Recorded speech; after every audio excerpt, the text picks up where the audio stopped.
Welcome to level 3 of the Game of the Gifts. This level I like to call the Game of Adventure, very lovingly, because it is all about understanding life from a big picture, from a bird's eye view, and really seeing life's greatest challenges as truly not just opportunities, but things that contribute to an adventure. And I like the word adventure because it's all about the idea that you are moving bravely into the unknown. And a lot of the time, an adventure is a lot more fun when it is meaningful. And so there's two major concepts that I found really changed the way that I understood gratitude and its utility in moving forward and moving past really complex personal challenges. And these two things are understanding self-awareness from the lens of creating a vision and understanding your backstory, or really understanding yourself as a character.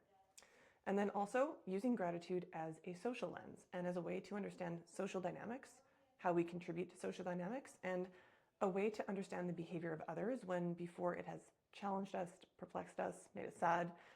And really when I started to understand these two things, and I started to see how they were deeply related, it allowed me to tackle these larger issues and really change the way I started to move forward with my life. So really the game of adventure is really about taking radical responsibility for life's biggest challenges and the hardest things that you have had to go through. This is a very large and complex topic, and it's something that I started to develop due to courses I've taken, books I've read, podcasts I've listened to, and those are things that I'm going to dive into in the modules in each of these courses. So level 3 of the Game of the Gifts is way easier to understand if you understand these major concepts. So 1, I like to say, what is your backstory? So in one section in the course, I like to say, build your vision. And in order to build a vision, this idea of where are we trying to go? What are we trying to do? Can feel like this really overwhelming thing. There are so many options. There are so many different lives we could lead. But really, some things are going to be more meaningful than others. And that is dependent on your backstory. Who were you when you grow up? What challenges do you go through? What things are you still trying to sort through? And when you really start to understand the context of your character, everything that's happened to this point, and be able to tell it like an actual hero's journey, what have you gone through? And then what would be the most epic outcome? What would be the most beautiful outcome, the most loving outcome, the coolest outcome? For any one of these stories that have happened in your life, or even relative to your whole life, then you start to actually develop a really exciting idea of visions that you would actually want to move towards, visions that you're actually excited and motivated to move towards. The reason I really like to connect vision and adventure together is the idea that adventure is something that we really have to go through some trials and tribulations, and that's what makes it an adventure. That's kind of what makes it worth doing, because it's a story worth telling. And I remember years ago when I was trying to make my first Olympic Games, I had packed up my stuff, moved from Vancouver to Lethbridge, and really just put my school on hold, put my life on hold to try and make my first Olympic Games. And I felt like I'd sacrificed everything. I was training 10 times a week. It was this crazy, hard training program. And then in January of 2012, there was a freak accident, and a hammer wire snapped at practice, and the hammer came and hit me in the leg. No. The next day I woke up and I moved out of bed, and all the debris that had built up in my leg overnight from this enormous bruise on my leg, from this 3rd-degree contusion, started flooding towards my heart.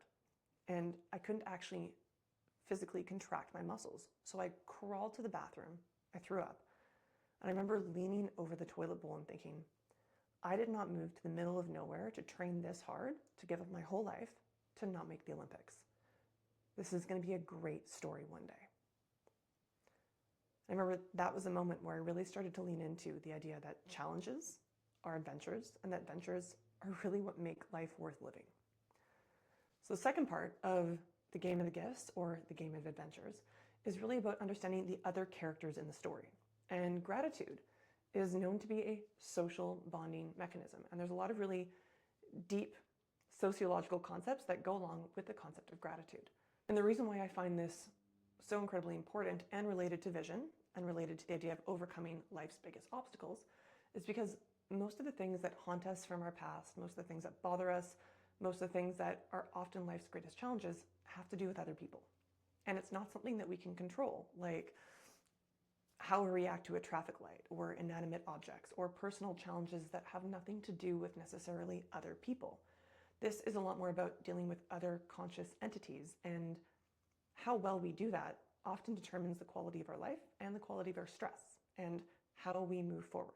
One of the major things that connects social gratitude and vision to each other is that a vision is kind of like I like to think of visions as a peak. I'm going this way. This is the direction I'm going. I'm not going over here. I'm not going over here. I'm going this way. And everybody has a different vision. And sometimes our visions overlap.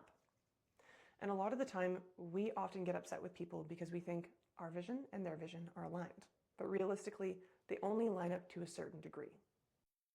One of the things that I learned about gratitude as a social mechanism was how it could be used for forgiveness, and the idea that forgiveness is not about really necessarily just letting something go, but understanding different social interactions in terms of who different people are, what your vision is, what their vision is, and a couple really key concepts about how gratitude mirrors value.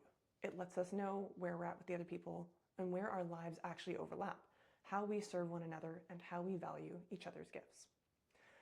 So, Game of the Gifts, level 3, is a large game. It is a big, complex bird's eye picture, and it completely changed the way I move forward through challenges, and it greatly decreased the stress in my life, it increased the quality of my relationships, and allowed me to move on from past hurts, making it easier to be present and to focus on the future instead of ruminating on the past. Both of these courses are available in 2 separate courses because I find they are individually helpful, but combined together, they really start to marinate, go back and forth, and spiral and feed back into one another that make it obvious how to play the Game of the Gifts level 3.